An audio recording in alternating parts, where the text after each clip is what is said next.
Welcome to the deep dive. We have a fascinating stack of sources today, taking us deep into the modern horror literature market. Yeah, it's a really interesting landscape right now. And our mission really is to figure out how you can maximize your dread per dollar.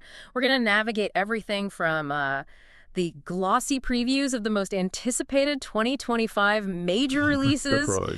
all the way down to an expert critique of the ultra cheap ebook underworld. That's a perfect way to put it.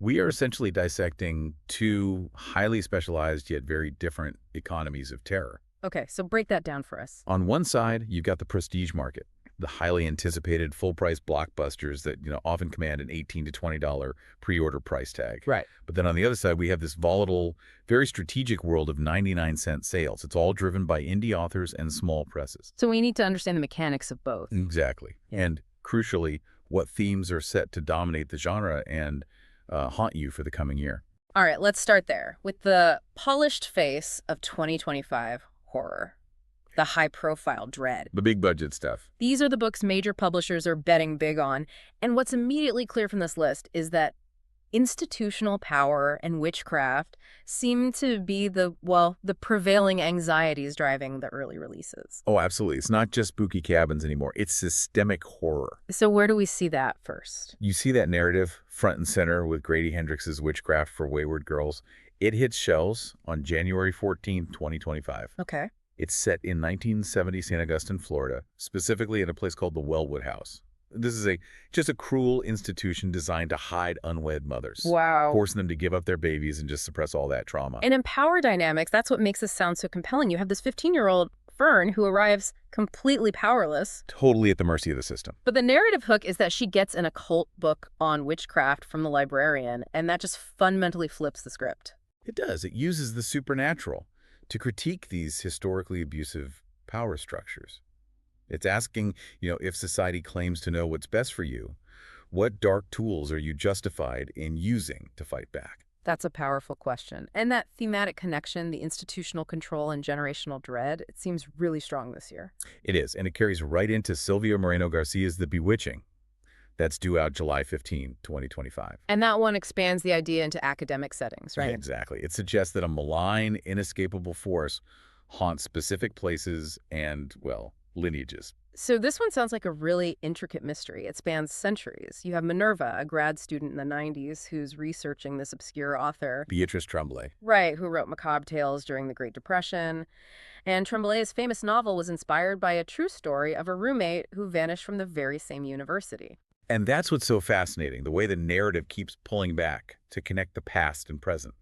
The mystery echoes Minerva's great-grandmother, Nana Alba, and her own terrifying encounter with a witch back in 1900s Mexico. So it's suggesting that these malicious forces, they aren't bound by geography or time. Not at all. It's a shadow that darkens the lives of women across generations and continents.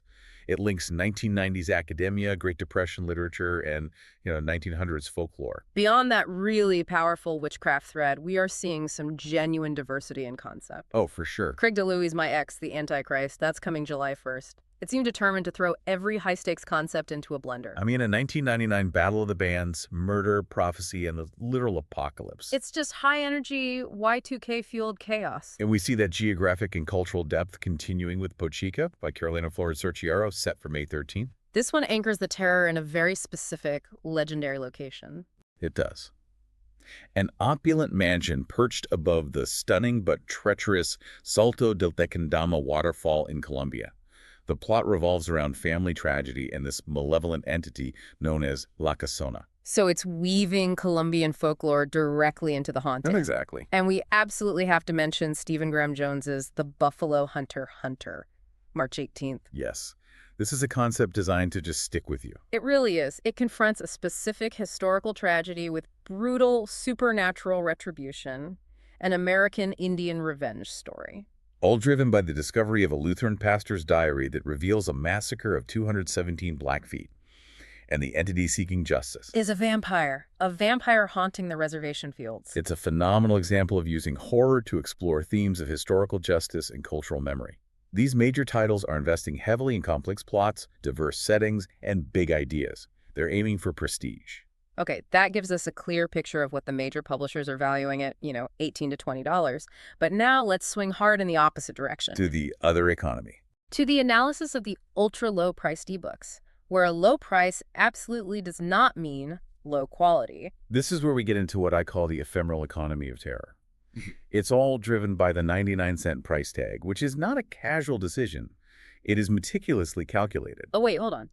If an author has spent a year writing a novel, is selling it for 99 cents really financially viable, or is that just a massive risk? It's a calculated risk, a classic loss leader strategy. The loss leader, okay. They accept that the initial volume will earn very little, but the 99-cent price point is specifically designed to achieve market penetration and, most importantly, algorithmic dominance, So the goal is to boost their sales ranking, get a ton of verified reviews. which look great to potential buyers, yeah. And critically, to trigger the platform recommendations, the also bots. So the 99-cent title appears next to a Stephen King book, and the reader just thinks, why not? Precisely.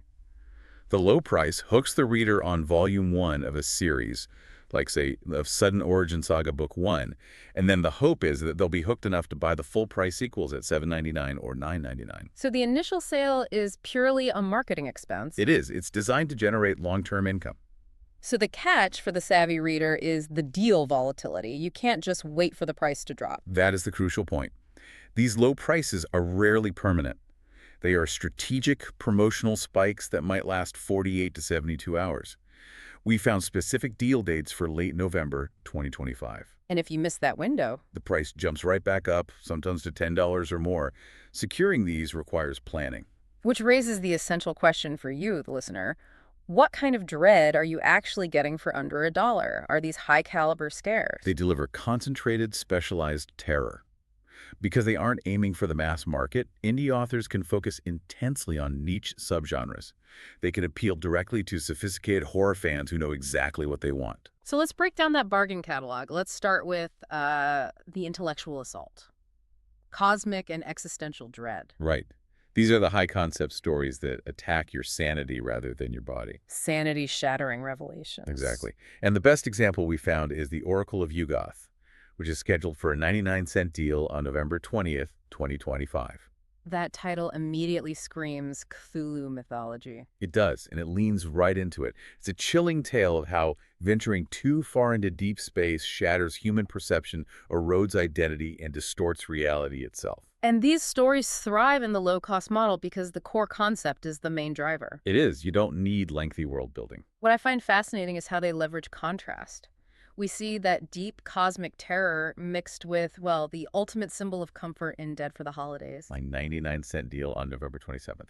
And it promises blood, maiming, and existential dread set against a family Christmas. That collision of cozy tradition and absolute terror is just a hallmark of effective bargain horror. Moving to the other side of the spectrum, we have visceral shock and creature features. The pure B-movie vibe. All about immediate kinetic impact, often recalling 1980s horror cinema. This is where we find titles like Pina Coladas and Rats, the complete series. I mean, that sounds less like terror and more like a disastrous vacation. By delivering exactly what it promises, unapologetic, high-volume disgust. Okay, fair enough. That's an entire rat horror series marketed specifically as 80s creature horror, all in one infested collection for 99 cents on November 19th. It targets that specific nostalgia for fast-moving biological threats. Or something like The Discarded, which is just pure high-concept creature feature. A doctor uses harvested genetic material and shark DNA to create a serum. Which leads to dumpster babies mutating into monsters and wreaking havoc. It's immediate, no-holds-barred shock that delivers a payoff quickly. And finally, we see a huge density of psychological and folk horror, the inescapable threat. Where the terror comes from internal conflict or the sheer hostility of nature. Especially folk horror, yeah. It makes the location the monster. A great example of that is Devil of the Pines by James Cain. That'll be 99 cents on November 28th. The title immediately evokes the disturbing legend of the Pine Barrens, where legends become nightmares. It uses the isolation and history of a specific place to generate dread. And for internal body horror, you have The Vulcan Council. A 99-cent deal on November 17th. It features characters who wake up with wings, but the horror comes from realizing those powers are sinister, where Becoming a hero feels like becoming the monster. Yeah. That is deep-seated personal dread, achieved with real efficiency. It's clear the 99-cent market is incredibly rich, but it requires strategic effort to filter the noise and find confirmed quality. Especially with those time-sensitive deals. So let's talk strategy. What's the single best move for the bargain hunter? Start by acknowledging your baseline.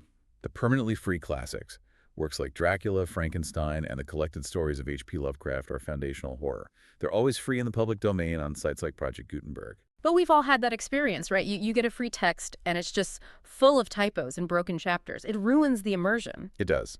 Is that why paying 99 cents for a classic is sometimes actually the smarter move? Absolutely. Paying $1 saves you the horror of poorly digitized text. It comes down to curation.